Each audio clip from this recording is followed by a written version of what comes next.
On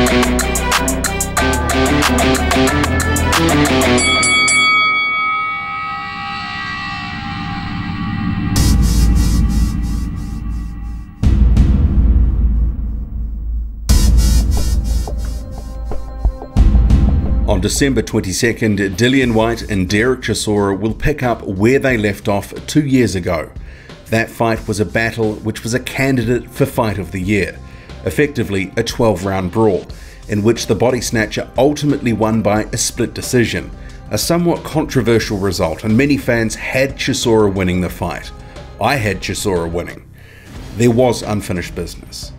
Many were expecting an immediate rematch, but it never came.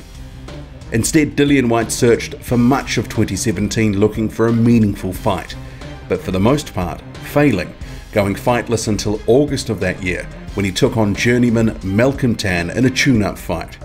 He later fought and beat Robert Helenius in a dull spectacle, but since he's knocked out the previously unbeaten Lucas Browne in spectacular fashion in March of this year, and then he decisioned former champion Joseph Parker. So Whyte, he comes into this rematch with momentum. Derek Chisora, meanwhile, he's built some momentum of his own, staging a mini career renaissance with an upset win over former world title challenger Carlos Takam in July. It was that result which breathed some much needed life back into his career, after having previously suffered a loss to rising prospect Ajit Kabial in 2017. And after that Takam win, the demand for the Whyte-Chisora rematch, it was back, and promoter Eddie Hearn promptly announced his intention to make that fight.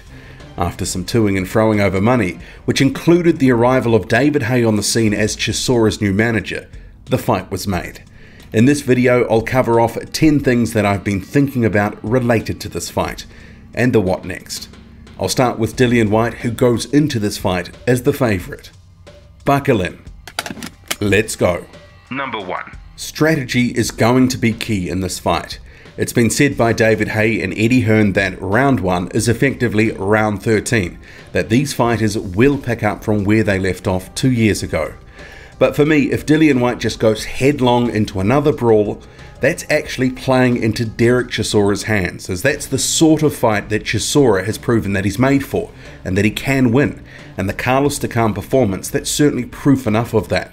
From a strategical standpoint, they will know that Chisora can be found wanting if you give him some movement, and that was evidenced by the Ajit Kabial performance. He just wasn't able to get going in that fight because Kabial was sticking and moving all night. He made it awkward for Chisora. So the smart move would be for Whyte to use more movement, make it tough for Chisora, who no doubt will be content to lay on the ropes and absorb punishment if need be. Number 2. Whyte is also the taller man by a couple of inches, and he's got a 4-inch reach advantage in this fight. He needs to use these natural advantages.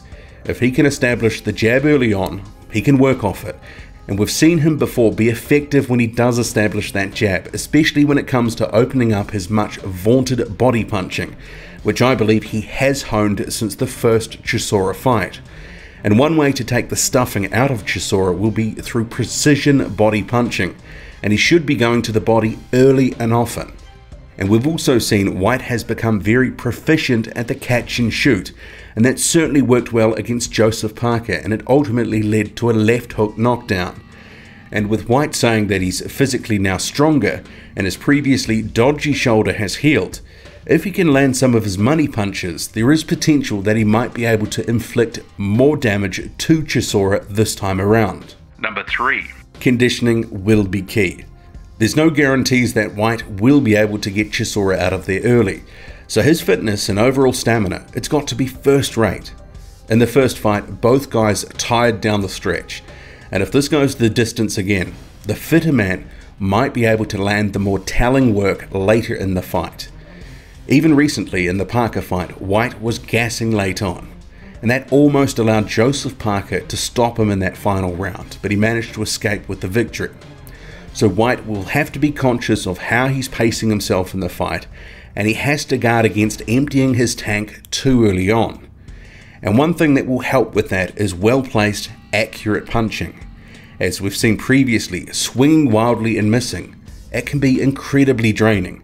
and even the fittest fighters can find themselves depleted if they're swatting fresh air after putting everything into a power punch.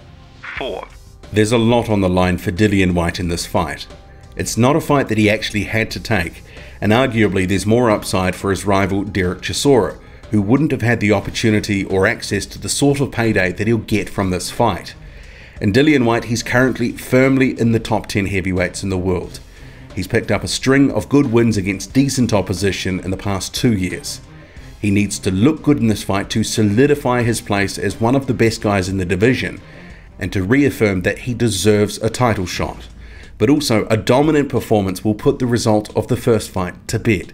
It will prove that Whyte has improved overall as a fighter, and a win, it keeps the door to future big fights open, and certainly that's what Whyte wants. What it also does is reaffirms that Whyte is a pay-per-view fighter in the UK, and a fighter who's increasing his profile, increasing his brand. He's probably already overachieved in many people's minds, and he's repaying the recent investment that Eddie Hearn has made in his career.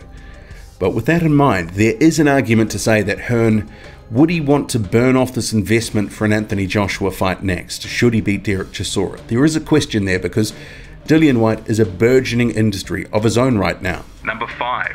Derek Chisora enters this fight as an underdog, but an underdog who's coming off the best win of his career, taking out Carlos Takam after having taken a beating for several rounds.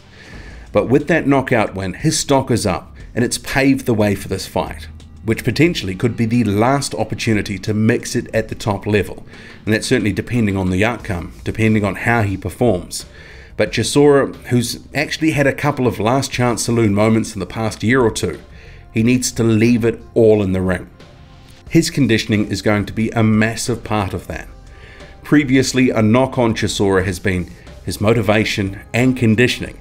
Sometimes you just didn't know what version of Derek Chisora you were going to get from one fight to the next. But with David Haye now in his corner advising him on all manner of matters ranging from nutrition to maximizing his training techniques, Chisora looks primed to come into this fight potentially in the best shape of his career, or at least the best shape that he's been in for some time. And he will need to be. In front of him is a hungry and improving fighter who's on the brink of a world title, and also on the brink of a big payday running into the millions of dollars. Chisora can take that all away from Dillian Whyte. He can have it for himself, so undoubtedly Chisora and Haye would have left no stone unturned on the training front. Number 6.